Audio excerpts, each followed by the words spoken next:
Aposto que você já ouviu falar sobre gatilhos mentais alguma vez e por isso chegou aqui nesse vídeo, não foi? E tem mesmo muita gente falando sobre isso e como eles fazem milagres nas copies de marketing e campanhas de comunicação. Mas será que são tudo isso que dizem? Eu vou te explicar o que são gatilhos mentais e expor a verdade que ninguém te conta sobre eles. Na verdade, algumas pessoas contam, mas a maioria só quer te enganar mesmo. Se o assunto te interessa, fica comigo até o final, porque eu acho que você vai gostar.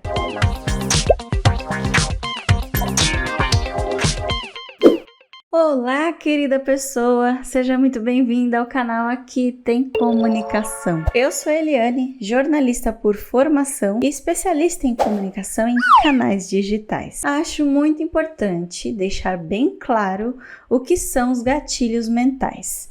Então, vamos lá. Se você pesquisar na internet, vai encontrar milhares de explicações para esse conceito. Para te explicar bem rápido, sem muitos detalhes, entenda que gatilhos mentais podem ser qualquer coisa que provocam uma resposta emocional nas pessoas. E pode ser qualquer coisa mesmo, desde imagens até cheiros.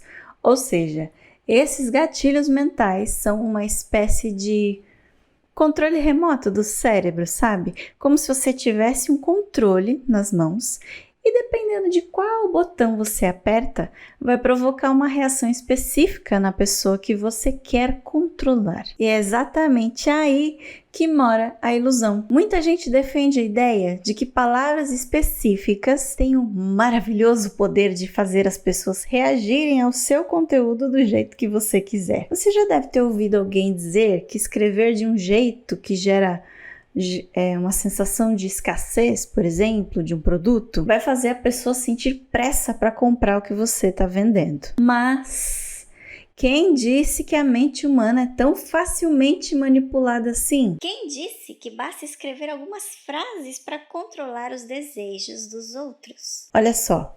Eu não estou dizendo que gatilhos mentais não existem. Eu estou dizendo que eles não são tão fáceis de serem usados e muito menos criados do jeito que muitos gurus da internet ficam falando. Essa ilusão se espalhou quando começaram a usar esse conceito como uma ferramenta mágica para aumentar vendas de produtos digitais. Aqueles famosos cursos online, e-books e tudo isso aí que você já conhece. Então pode esquecer aquela lista de palavras e frases que você salvou no seu computador ou no seu celular para consultar quando estiver trabalhando em alguma ação ou campanha. Essas palavras aí até são úteis, mas não representam a realidade sobre os gatilhos mentais. Então eu nem vou dar essa lista de palavras aqui. A verdade é que para usar estímulos mentais do jeito certo, você precisa mais do que apenas uma lista de palavras. Você precisa de um conhecimento profundo sobre neurociência e o cérebro humano. Isso é muito sério. Eu tô falando de coisas bem específicas e muito complexas que envolvem como processamos informações, medos, desejos, emoções. E eu duvido que metade dos gurus dos gatilhos tenham o mínimo de conhecimento sobre isso. No máximo só ficam no superficial, estudando só o que os interessa para ter audiência.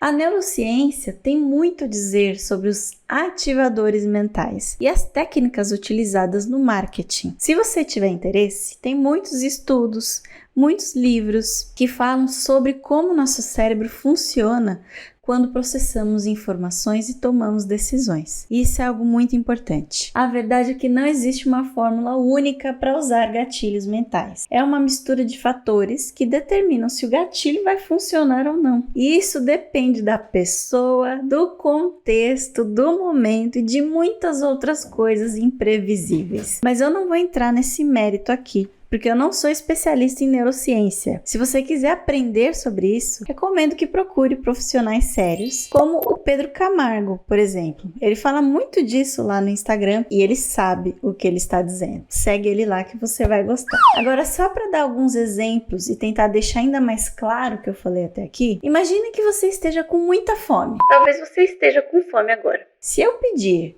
para você imaginar um hambúrguer, qual que vem na cabeça? Agora, se eu pedir para você imaginar um lanche com 2 hambúrgueres, alface, queijo, molho, cebola e picles, Qual que você lembra? Por acaso você sentiu o gosto desse lanche? Você sentiu o cheiro desse lanche? Talvez eu até tenha feito você salivar só de pensar nele, né? Ou então você não sentiu nada, porque simplesmente você não gosta de hambúrguer? Por outro lado, se você conseguiu sentir o cheiro daquele lanche famosão do MC Donald, sabe? Aí está um gatilho mental poderoso. Sabia que eles espalham esse cheiro pelos corredores dos shoppings para você ficar com fome? Mas esse gatilho levou anos para ser criado e precisou que você experimentasse esse lanche algumas vezes até conectar o cheiro ao sabor e, claro, a fome. Percebeu a complexidade disso? Eu não falei pra você que temos só 2 hambúrgueres no estoque para te fazer ter vontade de comer.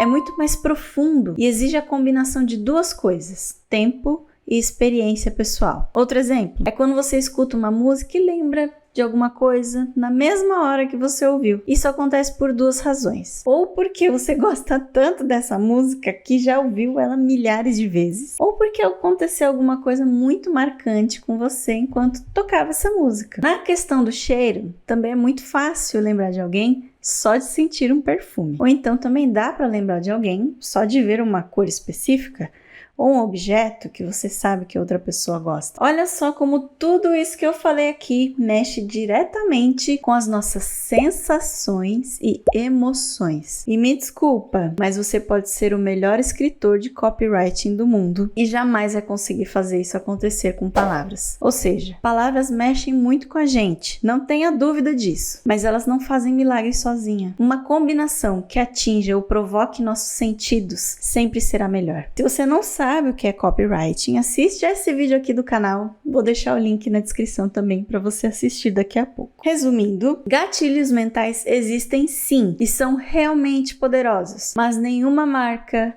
nenhuma empresa, nenhum influenciador vai conseguir usar esses gatilhos mentais de verdade se não investir tempo em criar algo único, além de permitir que as pessoas experimentem sensações para criar memórias e principalmente saber que tipo de gatilho funciona com que tipo de pessoa em determinado contexto. Então, vamos parar de espalhar bobagem por aí e incentivar as pessoas a estudar mais o assunto, se for algo que interessa a elas? Combinado? Espero ter esclarecido o que são gatilhos mentais, como eles são usados em estratégias de comunicação e marketing bem rapidinho e porque usá-los não é tão fácil como alguns dizem ser. Me conta o que achou, deixa suas dúvidas nos comentários que eu respondo todo mundo. Muito obrigada por assistir até aqui. Um beijo e até o próximo vídeo.